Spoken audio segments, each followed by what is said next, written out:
Hello my friends, this is the harbor of the Sevastopol city, Crimea, and the last night could be peaceful for Russia, but they decided to go for Ukraine, and sometimes they got the payback. So this video is the CCTV camera mounted at the edge of the bay, and you can see that there are some shells firing to the water service. They're trying to destroy the water drones that were on their mission to attack some of the ships in that area. Probably you already know that I was born in Sevastopol and I know this city very precisely. It's my hometown. So this ship on the left, it's not a military ship, it's the commercial ship that is used to transfer people from one side of the city across the bay to the other part. And also there are two sea routes and two ferries to transit the cars also from one side of the bay to another.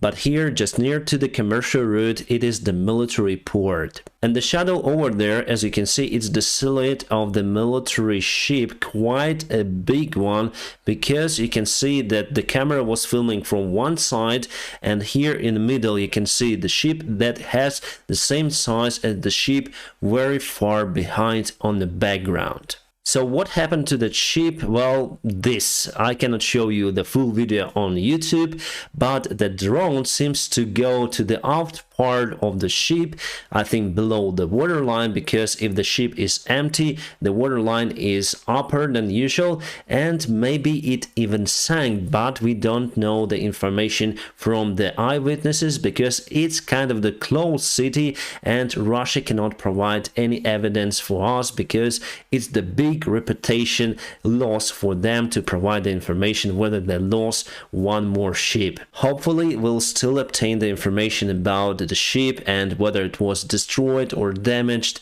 from the locals who live in the place, because Sevastopol is quite a populated city and there are many military and sailors live in that place, and obviously they know each other and rumors spread widely that something like that happened. But for today, the bay is closed for commercial shipping. That also tells a lot about this story. And remember, once Ukraine used those drones to attack Russian ships before, and Admiral Makarov, the flagship of the Black Sea Marine Fleet nowadays for the Russian forces in that area, well, it was damaged by this particular drone. As you can see on the back side, we have some sort of the antenna over here, and this is the camera to provide live footage for the operator who might be located very far from this scene. By the way, I uploaded the full video on my Telegram channel, and before we continue with that case, my friends, let me tell you about the sponsor and also the long-term partner of my channel,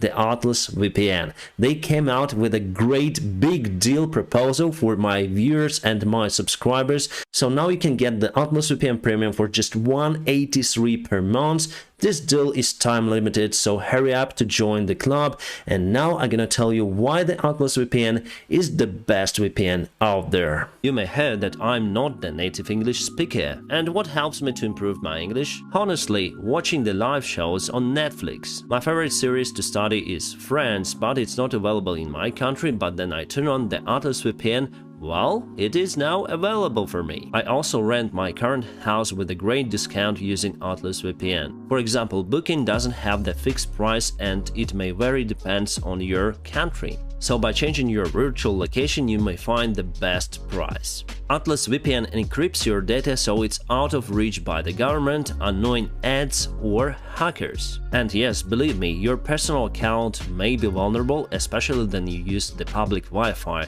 Atlas VPN has the breach monitoring service that helps to prevent the hacking of your devices, so then I see the warning message, I disconnect from the public Wi-Fi. Atlas VPN helps me to access services and websites which are blocked in my country. I know why, but Patreon is one of them. My friends, and now please check out the link below where you can sign up for the 3 years offer for $183 per month, where you can have 83% of discount together with 3 months for free. This limited offer is available with my personal link and it expires next month, my friends, so hurry up to join the club.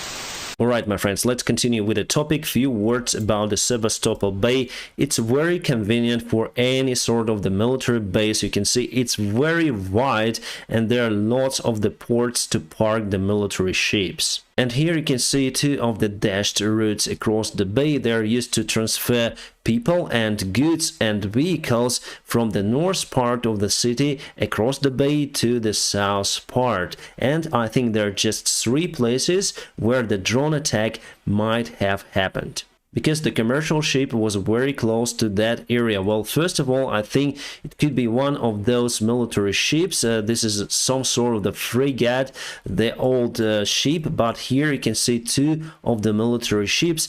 Also, this one fits quite well as well, because it has the upper deck, which also fits the video. And also this could be the one because it is much bigger. The shadow, as we saw in the video, was very big. And this big ship over here, it's the military hospital ship. It has the crosses on the side and it colored with white color. So I think this one could be, but it's very close to the other ship. So there are potentially 2 of the other places, like over here we have some sort of the military ships, but those are quite small. And also on the north here we have the ships that are a little bit separate, because on the video we saw just one big ship. So it could be this one, or maybe those ships. As you can see, Russia has many of those in Sevastopol. If you go further, you might find also submarines. I wonder if we can see them on this map. Well, I couldn't find those. Usually they stay in this area. Then you drive across this road, you might spot them from your car. And also, from what I know, Russia blocked this way out for the submarines, so probably they moved also submarines out from the bay, and now no any other submarine is able to come to the Sevastopol bay, just for their security. So they have the special gate under the water, but for the upper surface, the water surface, you can actually go there using the drone boats. And one more video from the Sevastopol. So here's the entrance to the Sevastopol Bay, and this is the ball of fire. I think it is the drone that was targeted by Russian defense. But because there were many drones, one finally succeeded hitting the ship. Oh my god, Russia sends more tanks to Ukraine. What should we do with them? How should we fight back? Because Russia is known as the second army in the world with up-to-date technologies. So those tanks might be the indestructible Armata tanks, as was advertised by the Russian government. But actually those are not the Armatas, and they make the Russian old T-62 tank to shine brightly as the modern day weaponry. This is the T-54 tank. And it was designed in 1940s and taken to the Red Army by Stalin. This tank is older than Vladimir Putin himself, yeah, much older. The next modification of T-54 was T-55, which is also a very outdated tank. Well, it shows that Russia takes everything they have from the storages to have some sort of the tanks. You may say that this tank still can run and shoot. Yes, I would agree with you, but I think the crew of those kind of the tanks doomed for sure, because it can be penetrated by mostly everything, any kind of the anti-tank RPGs, not even speaking about the T-64 tanks or T-80 or T-72 that we also have. And about the Western tanks, what they could do with this machine: Leopards, Abrams and Challengers with depleted uranium shells. I don't think that this T-54 Russian tank is even worse, wasting the unique shells to destroy it, but will do it for sure. Those tanks have no active explosives armor, they have no good aiming equipment, they basically have nothing. The gun still may penetrate any kind of the armored vehicles, but speaking about Bradleys, they have the anti-tank armor as well.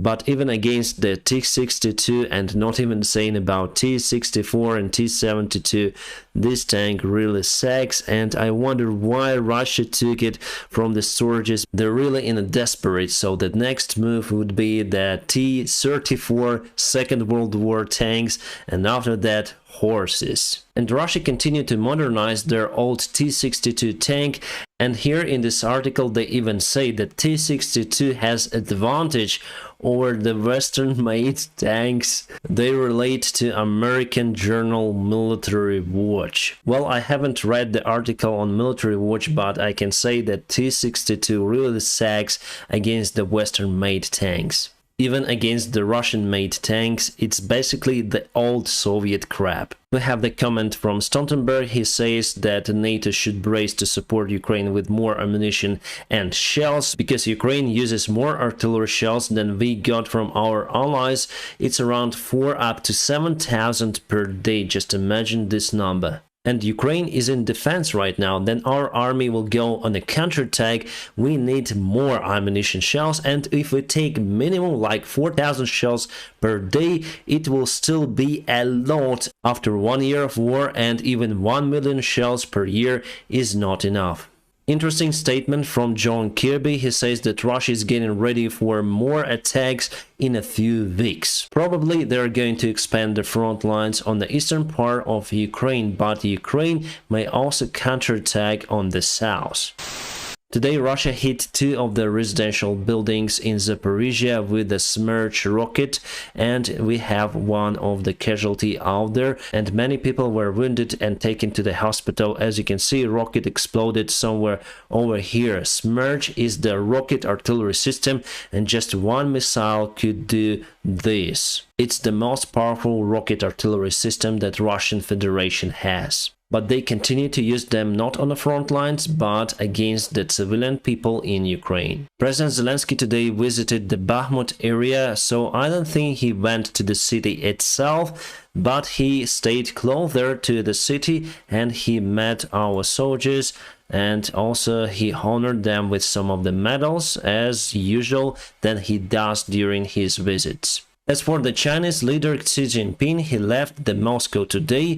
For today, there were several meetings planned in his schedule, but he just woke up this morning and took off from Vnukovo airport and flown back to China. Probably he already did what he should have done in his colony, Russia. And just after I upload this video, I'm gonna record a special podcast about the China, Russia and Ukraine situation. This podcast will be special for my patrons and for the channel sponsors. Thank you so much guys for your support. Interesting story. This is the Russian patrol vehicle that is based at the border between Azerbaijan and Armenia. As we know, there was the conflict between Azerbaijan and Armenia not long time ago. So Russian peacekeepers were agreed to be put at the border by 2 of the sides, but really Russians are not performing their functions, and sometimes they even got shot by someone. And here is the Russian pilot who I think accidentally collided with the Reaper